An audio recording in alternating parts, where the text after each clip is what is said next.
Wonderful. So I'll introduce everyone to our next speaker, Monique Seymour of Rapid Novor. Monique graduated from the University of Glasgow with a master's in biotechnology and management. Her focus was primarily on identifying risk of socioeconomic bias and implementing digital biomarkers in clinical trials. Monique also has brought this perspective to her role at Rapid Novor, where she helps researchers identify ways to mitigate risk and deliver reproducible projects under budget. And Rapid Novor is an international company providing lots of antibodies and protein sequencing services and platform. They're not too far located from me here in Toronto, Canada, and I'm sure everyone here will enjoy her talk. So, Monique, please. Thanks for the introduction. Good morning, everyone. Thank you for joining me today at PDDP Europe 2021. I hope you all had a great start to the conference and have enjoyed some of the presentations. My name is Monique Seymour, and I am a scientific sales executive at Rapid Novor.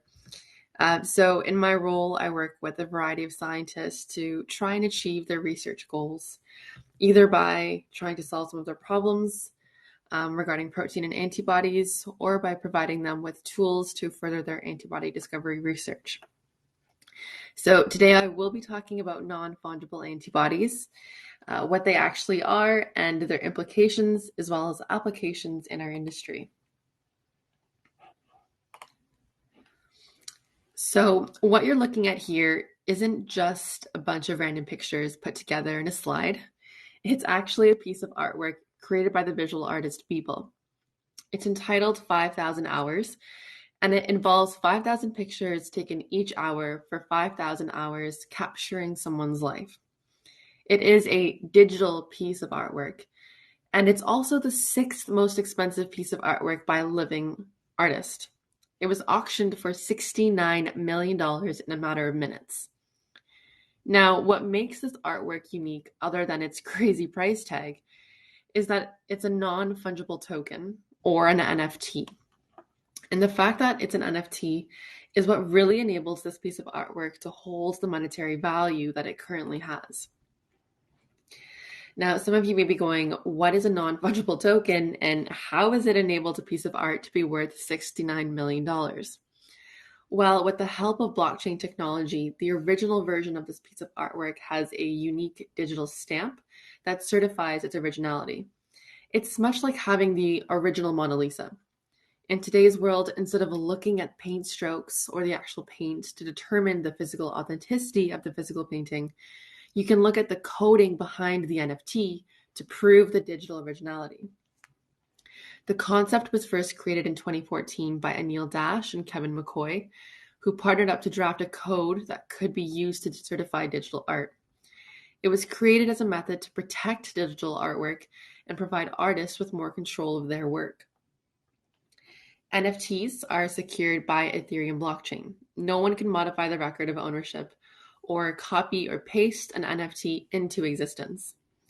Although the concept didn't take off immediately, today more and more digital artists are reaping the benefits of NFT technology, whose validation secured demand for digital artists.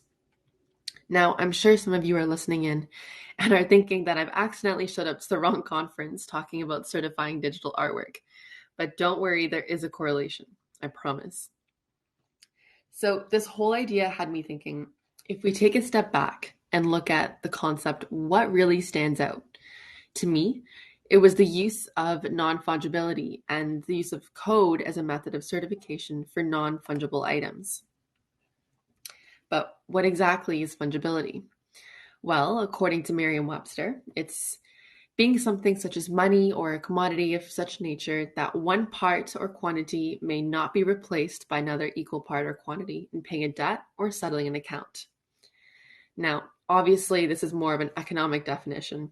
If we apply it to art and other resources, we could look at diamonds or one-of-a-kind baseball card or the original Mona Lisa, so that nothing could replace any of these things. They're all unique in their own way. Fungible items would be something like money, a dollar for a dollar, a pound for a pound, or something like oil or sweet corn. And now, the moment you've been waiting for, let's take a look at non-fungible tokens and your research. So every time we produce an antibody, do immunization, do harvesting, all of that's accumulating mutations, effects, different post-translational modifications. And although they may act similarly, the antibody isn't the same. And the differences may not be easy to find unless you actively go after those differences. Much like the Mona Lisa or this piece of art you saw earlier, antibodies have extremely unique properties that even when they're reproduced for the purpose of creating more of the same, there are often differences. Most processes look to see if an antibody is acting the same, but don't actively take steps to determine their differences. So here we have a rather artistic image of an antibody. We know it's an antibody because of its overall shape, structure, and its perceived bonds. There's also an added component to this antibody, the colored squares that make it up. If we relate this back to a real-life antibody, we can think of these squares as the sequence. Now, this is also an antibody, very similar, but with slight differences.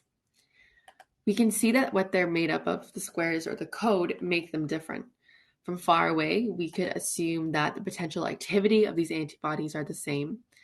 But upon closer inspection, because we know what the colors are or the code are, we know that they could actually be differences in activity. It's the colors and the code that lead us to believe that these antibodies are non-fungible.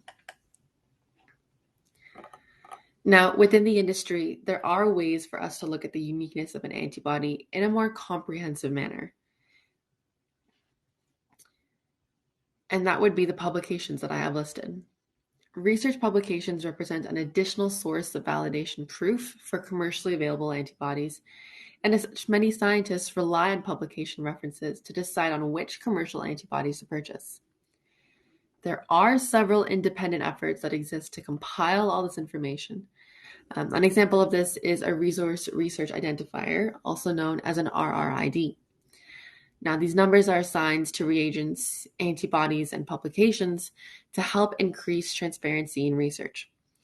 It allows researchers to keep track of antibodies across academic clubs and industry manufacturers. This is also really useful for when there are company acquisitions or mergers. The name of the antibody could change, but the RRID remains the same.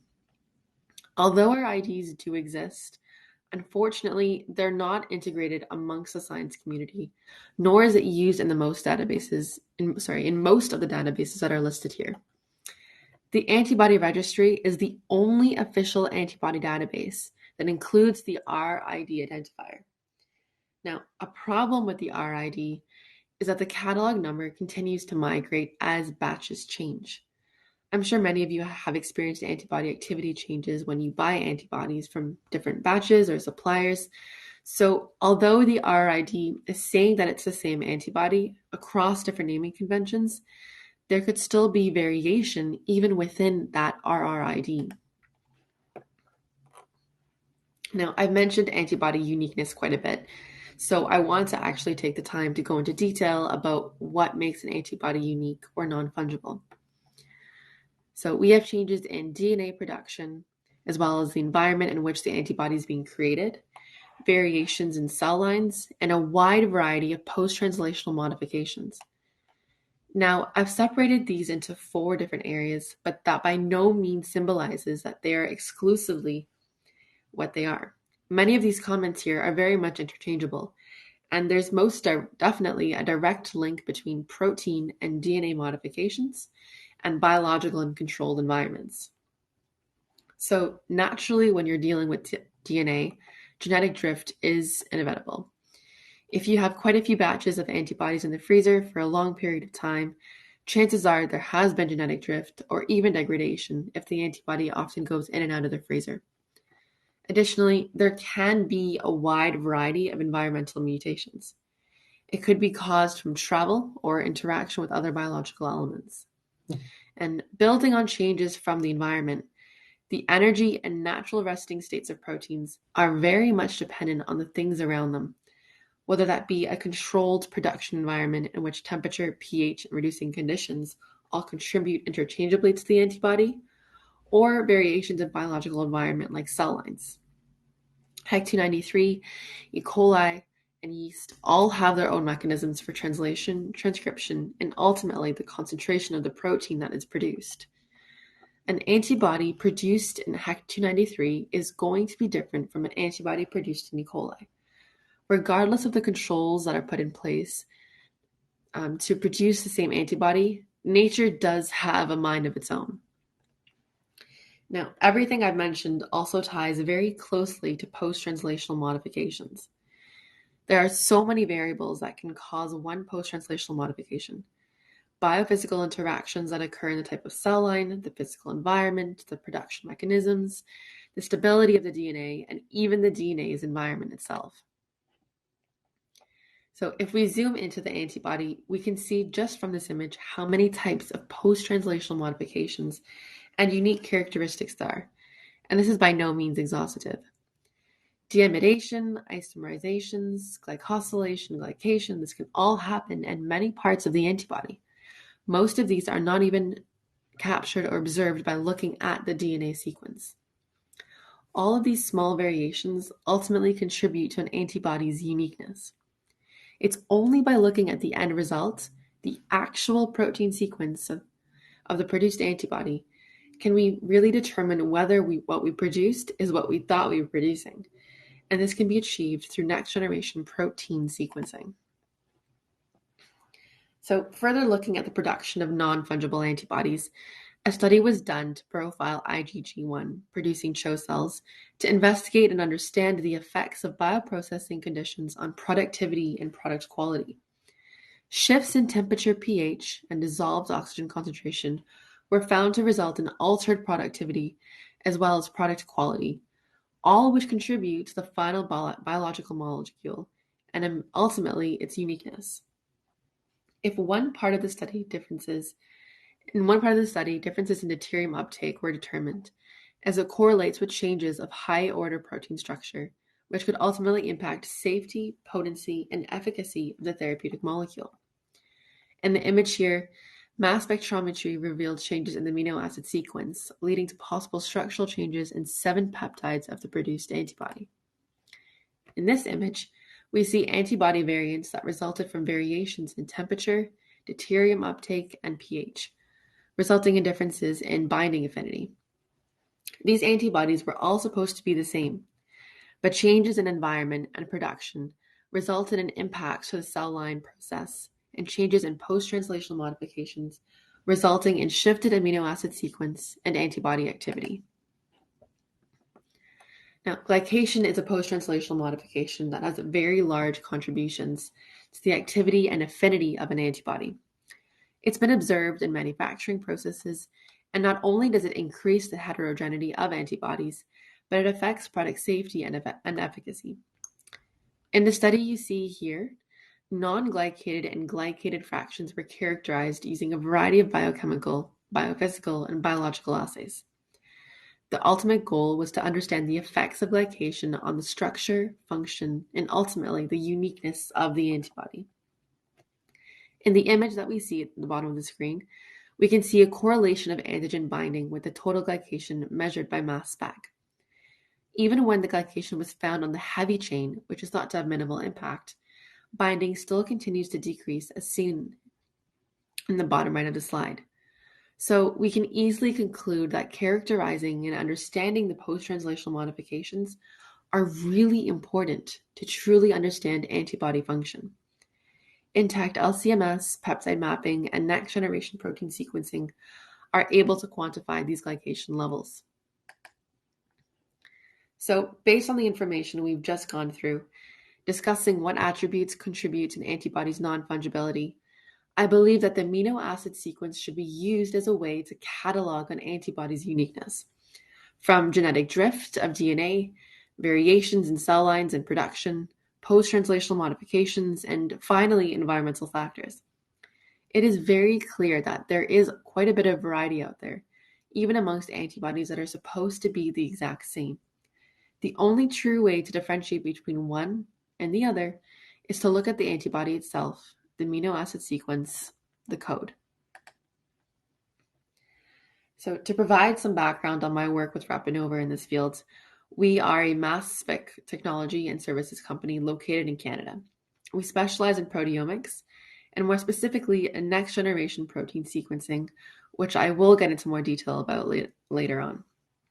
We are experts in our field, and we've sequenced over 3,500 monoclonal antibodies to help facilitate characterization, discovery, and patenting.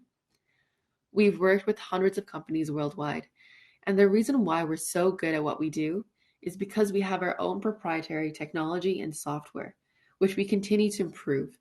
And we also have our amazing specialists that are continuously innovating and are hyper-focused on quality.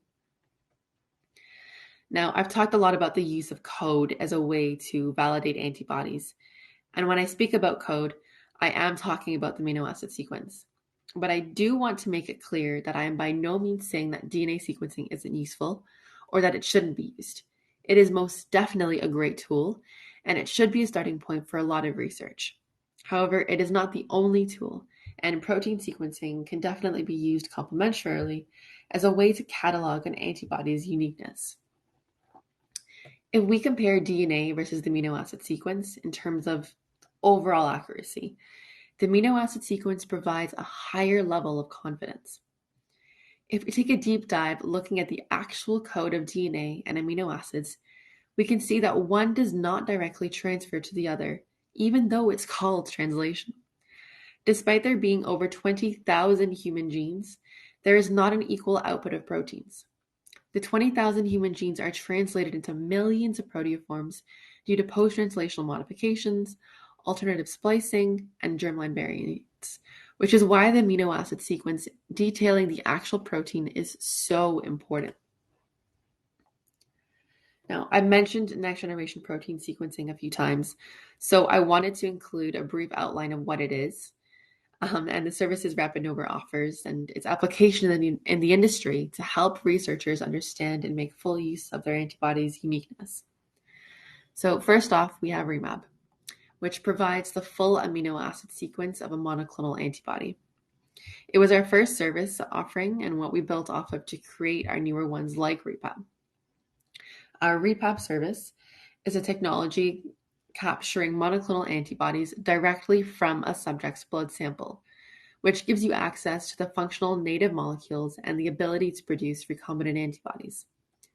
We also have Matchmab, which doesn't use a next-generation protein sequence, but it does use associated proprietary algorithms to analyze a protein and determine that its protein sequence matches the expected sequence.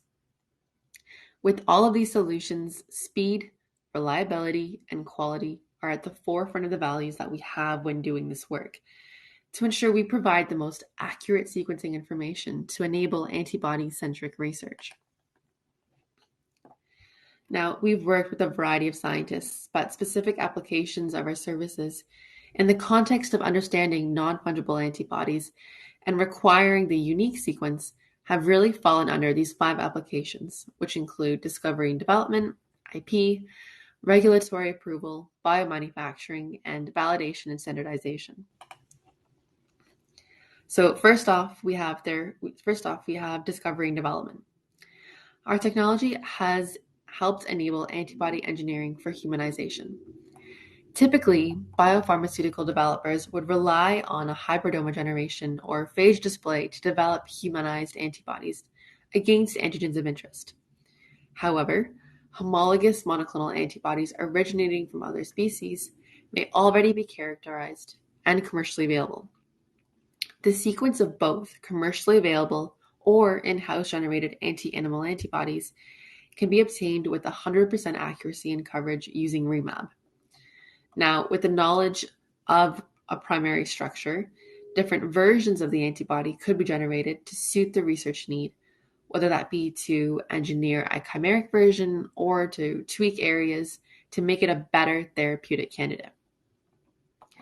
In regards to antibody fragment engineering or alternate variants, such as bispecific antibodies or diabodies, the selection screening process that usually relies on hybridoma phage display can be quite tedious and inefficient because of the massive number of choices for fragment combinations. If next generation protein sequencing is applied here, It could be used to generate a series of proof-of-concept antibody fragment candidates, which could determine optimal target combinations. Implementing de novo protein sequencing into a CAR-T development workflow allows researchers to easily modify and create many CAR-T models by swapping the antigen recognition domain for variable region sequences found in monoclonal antibodies of interest. This allows for the selection of the best single-chain variable fragment candidates, as well as simple engineering of these regions and detailed optimization of CAR-T models, achieving both enhanced target recognition and reduced non-tumor toxicity.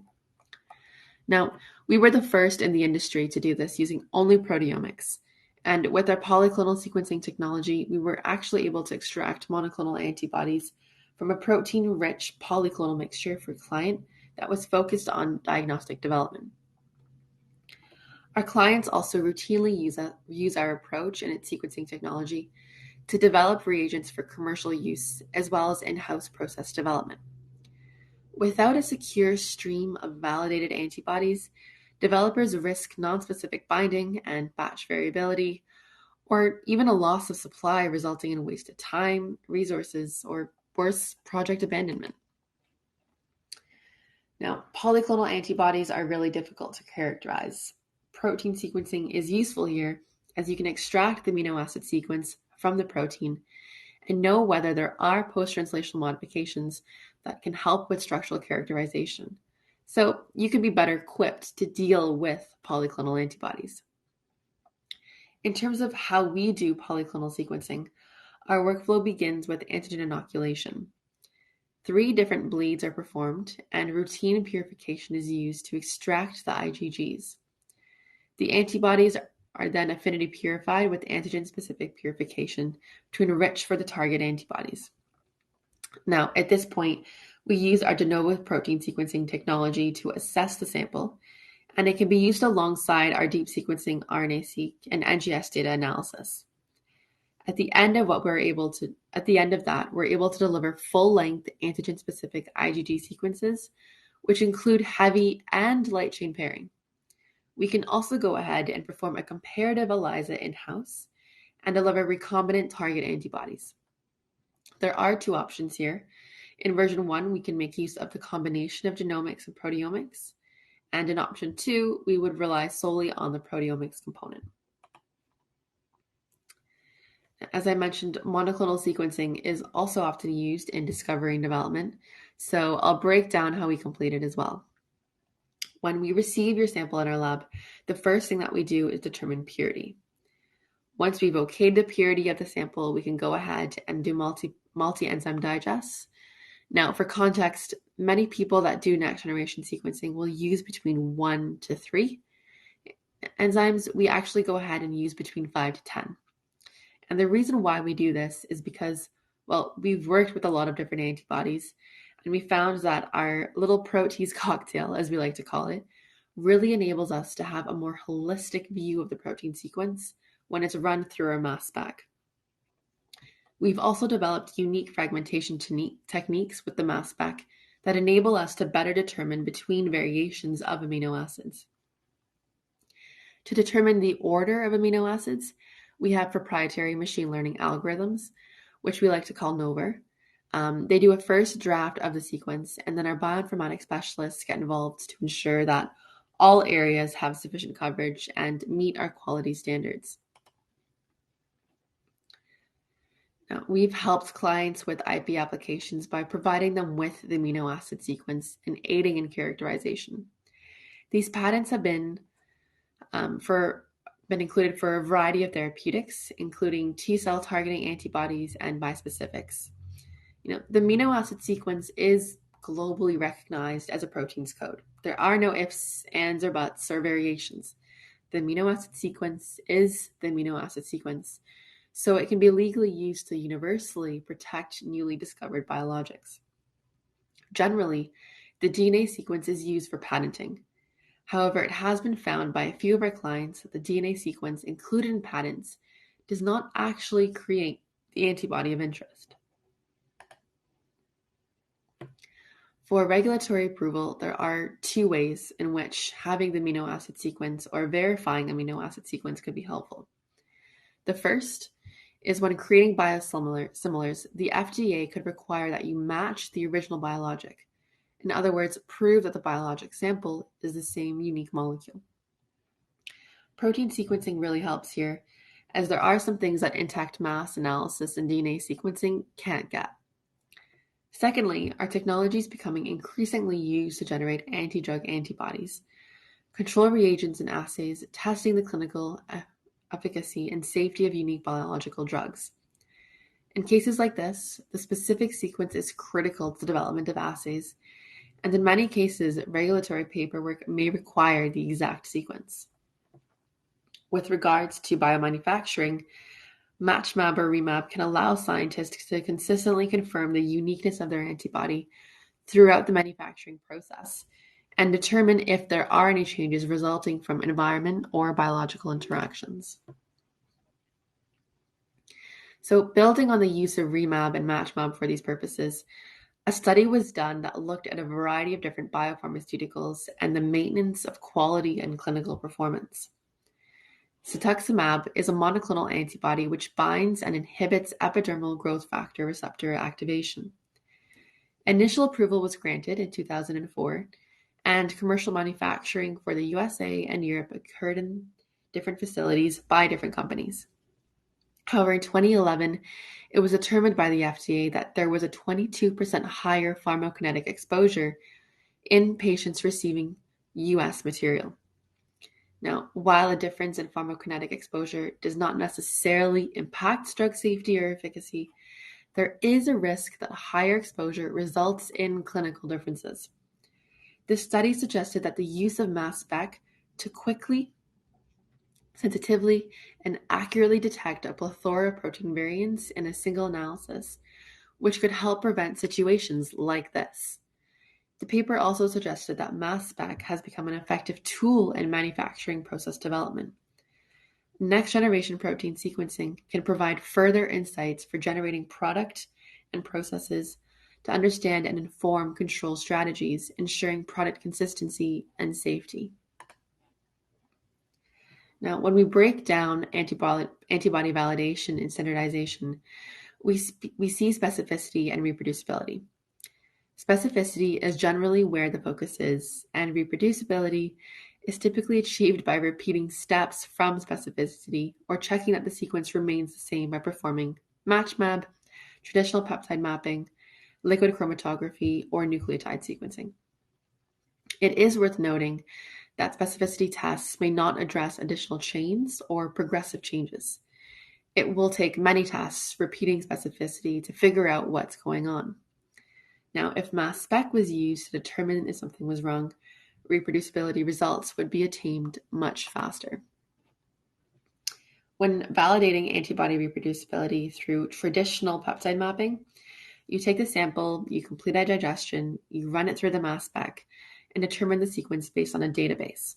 However, you're only looking at the mass, not the sequence. And bias is introduced when looking at the mass from other databases. Because you're looking at other databases, you're also much less likely to catch point mutations. And now researchers can use Matchmab instead of traditional peptide mapping to have a quick and affordable way of verifying the protein sequence. Given a reference sequence, we basically sequence your protein by performing simple sample digests and running it through the mass spec to very easily determine if the sequence matches the expected sequence or not. There is no bias, and we look at the sequence directly, not just the intact mass. So, to conclude, there are a wide variety of elements that contribute to antibody non-fungibility.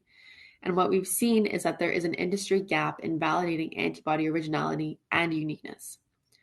A solution to this problem would be to use the amino acid sequence with antibody determination and analysis to obtain more confidence in the antibody molecule. Scientists can save a lot of time troubleshooting, developing, and protecting their research. Now, no two antibodies are alike. When you have a good antibody and you're getting good results, it can be really difficult to replace. Batch irreproducibility, gene drift, and cell line instability all contribute to the difficulties in obtaining the exact same molecule.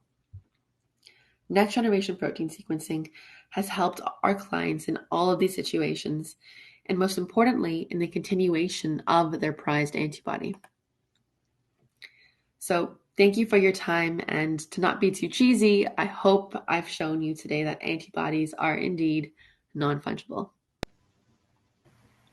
Wonderful. Thank you so much, Monique, for your great presentation. There is one question from Dr. Dmitry from Silon Pharma, Poland. He's saying, given the growth of MAB therapies and efficiency, what can be done for stable, longer-term expressions? Yeah, there's definitely quite a few ways in which companies are trying to help with that. So we're not an expression company, so I can't fully speak for the expression components of that. But I do know that in terms of recombinant expression, or just maintenance of overall environments and cell line stability are really helpful. And we actually do work with quite a few expression companies to kind of triple check that what they're producing is what they think they're producing. So we've definitely worked with them both within our Matchmab capacity as well as our Remab capacity in next generation protein sequencing to ensure that as they continue with the manufacturing and expressing process, their antibodies that are being produced and expressed remain consistent. Oh, wonderful. And if there's any other comments or questions, you can type it here. You can also let us know and we can connect you with Monique via email. That way you can learn more about Rapid Novor. They're a global company, as she mentioned, based in Canada, but have oversight all across the world. So I'll give like another couple of seconds or so in case anyone wants to type any questions.